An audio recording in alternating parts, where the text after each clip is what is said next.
I'm 53. What exactly do I do for a living? Before I get into that, let's go back in time. So I knew at 14 years old that I wanted to be a pharmacist. So in high school, I took chemistry, physics, algebra, geometry, all the math and science that I could. And when I got into college in the early 90s and started to take more advanced science courses, like physics 2, my grades just plummeted. And I don't test well. When I applied to pharmacy school with B's and C's, I got a rejection letter from the University of Florida. They suggested that I retake all of my science and math courses again to get my grades up and then apply again. Now, keep in mind that while college was much more affordable in the 90s than it is today, it was still a lot of money back then for myself and my parents. To help save on college cost, I went to junior college for the first 2 years for my associate's degree, which I believe was around $30 a credit hour. And to help offset some of the cost, my dad's employer offered tuition reimbursement so long as I maintained my grades. And that was a huge help. And I am so grateful that that form of assistance was available for me at that time. My last 2 years of college were at a state university to try and keep the cost down. And I believe it was around $60 a credit hour back then. I worked two jobs while in college to help with the cost of books and my living expenses, my food, and my $100 car payment. In high school and junior college, I worked at the local drugstore in the pharmacy department. I started working when I was 16 years old and I made $3.25 an hour. And after a couple of years, I was able to get hired on at the corporate office down the road answering support calls. And this was my first introduction to computers.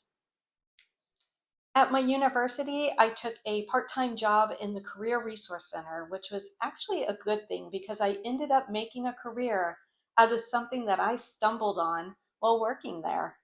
They got a new computer application, which in the 90s, you typically bought boxed computer applications and then you installed the software on each desktop using floppy disks.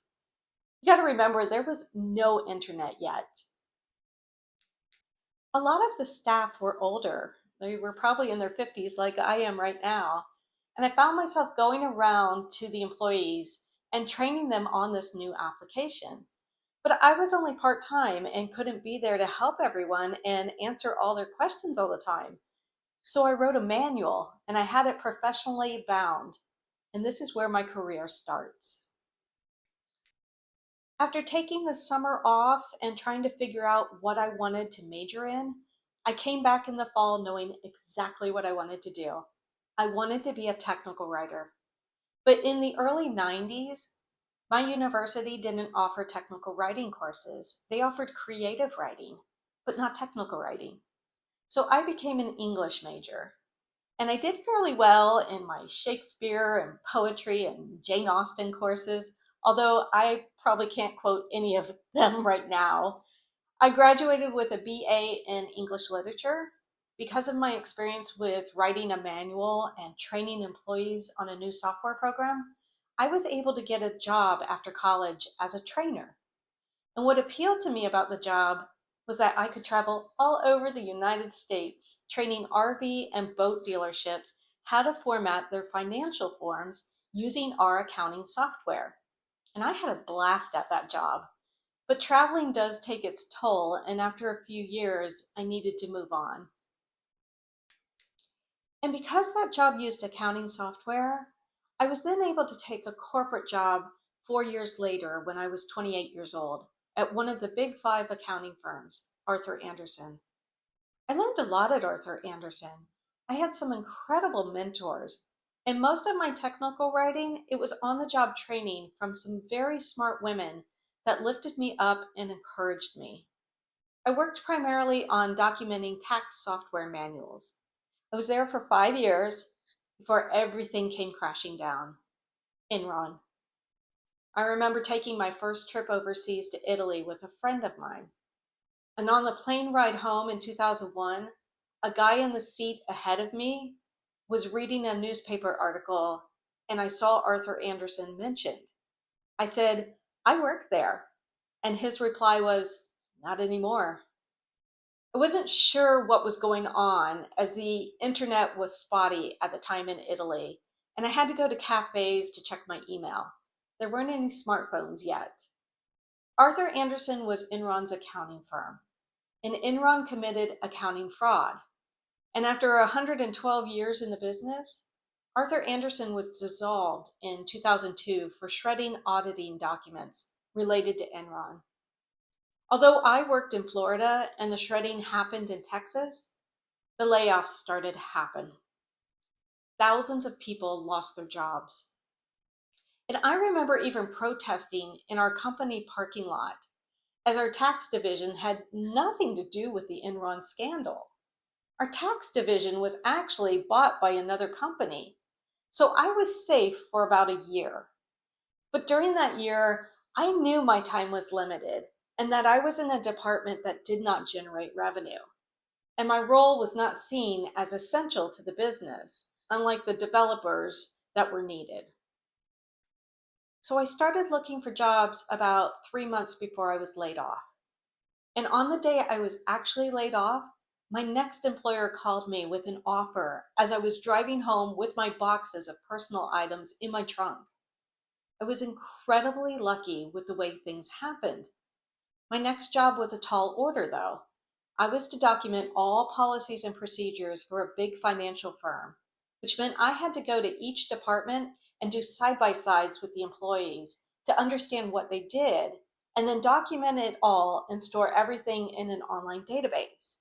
And I had to develop a change control process to handle changes to any of those policies and procedures. After about a year or so, I ended up transferring to their training department. And then one day, Don walked in for a job, right as I had given my 2 weeks notice.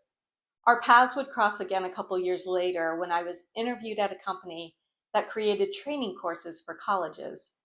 I took that job and I sat next to Don in a cramped, windowless room with 4 other employees. A lot of the time, as we were waiting on other departments to finish the courses, we sat around talking and joking with each other. Don and I got pretty close over the first 3 months I was there. We shared a love of music on our iPods, and he made me laugh, which he still does nearly 20 years later. I fell hard for Don, and within a year, we were living in a condo in downtown Tampa. But we wanted more and began searching for jobs in New York and Chicago. I ended up getting a job at a software accounting firm in Connecticut, and Don joined me 3 months later. We bought a house together in Connecticut and had some really good times up there. After 3 years of dating, Don proposed to me in New York City at Morton's. We got married in 2010 on Clearwater Beach, and then we moved back to Florida in the fall of 2012. I think we both had the "let's move back home" moment when we went to see Radiohead in New Jersey. We took the train from Connecticut into New York City and then a bus ride over to New Jersey. And we had nosebleed seats for that concert, which wasn't a very good concert, by the way. On the way back home, it started raining. We had trouble getting a cab back in Manhattan, so we took the subway, which broke down. We sat for a while on a hot, steamy subway train before heading back to Connecticut, where we walked to our car in the pouring rain.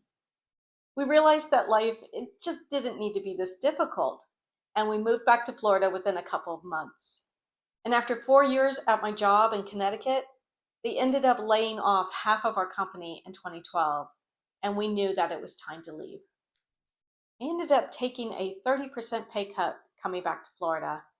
I flew down to interview with a couple of companies before moving back, and Don had taken a job while we were still living in Connecticut where he could work remotely.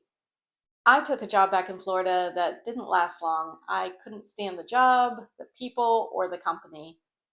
I think I was only there maybe 6 months before I got hired on to be the sole technical writer for a small financial firm. And while there, I had a recruiter approach me about a contract position with a big New York financial firm that had an office in Tampa. They wanted me to document disaster recovery procedures. but not on the application side of things, and that's what I was used to. It was on the infrastructure side, which I'd never done before.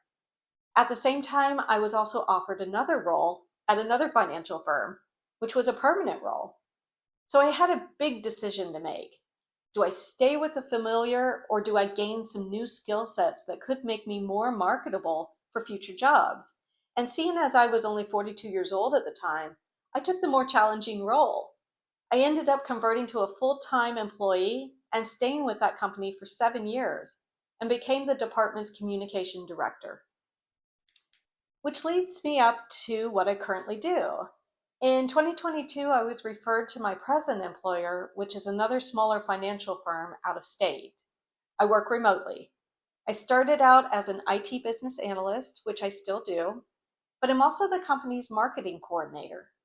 I created their website from scratch, their intranet, I document procedures, and I run their social media account. When you work for a small company, you tend to wear a lot of hats. I make a good living, but it took me 32 years to build up to 6 figures. That didn't happen until I was in my late 40s. So I'm curious as to what you do for a living as well, or what you did before retiring. Drop me a comment below, and as always, thank you for watching and supporting my channel. Please remember to like and subscribe. Hasta luego, my friends.